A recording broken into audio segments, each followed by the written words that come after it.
चोरवा टांग ले गई चोरवा टांग ले गई दीदिया हमके गाँव के नहर में। अब न जाई बुरहर में, अब न जाई बुरहर में।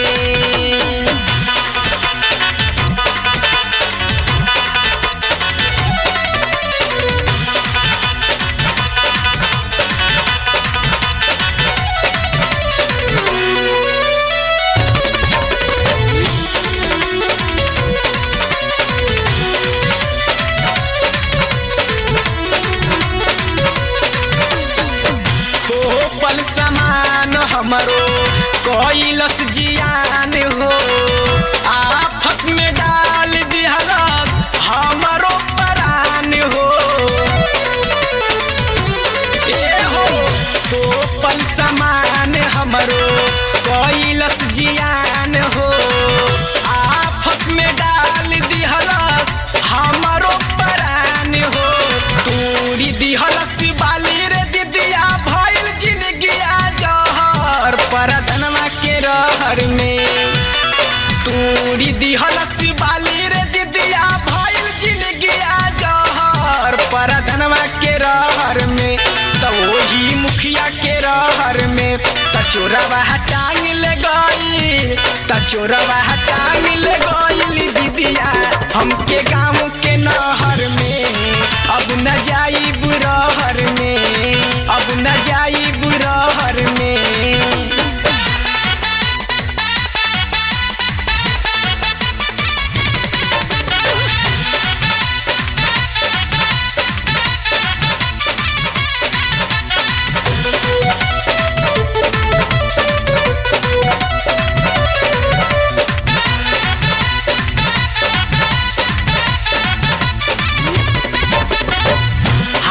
कोइल चहनी दीदिया करे नाही दिहल, चढ़ली जवानिया में डाका डाल दिहलस।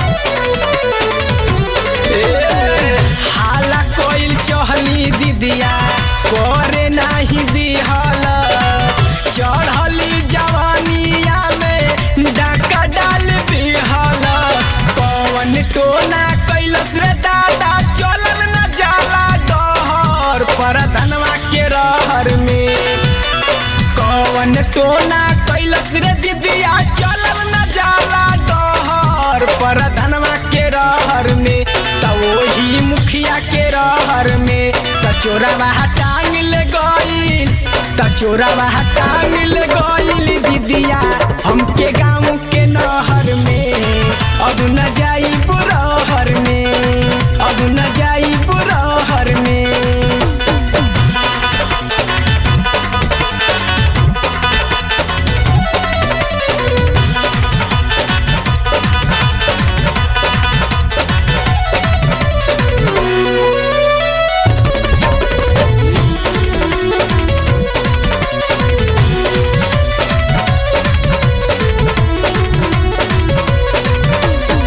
रहली बेहोश होश जल्दी नाही आई, नाही जान पवली कब छोड़ी के पराइल।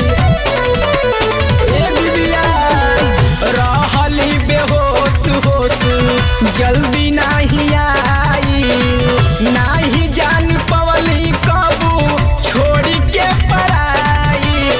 जाइब नायब निर्मोही कृष्णा उठे भितरिया लहर परधनवा के रहर में। जाइब नायब निर्मोही कृष्णा उठे भितरिया लहर परधनवा के रहर में। त वही मुखिया के रहर में चोरवा टांग ले गई चोरवा टांग ले गई दीदिया हमके गाँव के नहर में। अब न जाई बुरहर में, अब न जाई बुरहर में। घास काटे गईली रे दीदिया घर के पीछवा रे परधनवा के रहर में। घास काटे गईली रे दीदिया घर के पीछवा रे परधनवा के रहर में। त वही मुखिया के रहर में चोरवा टांग ले गई तचोरवा टांग ले गइल दीदिया हमके गाँव के नहर में। अब न जाई बुरहर में, अब न जाई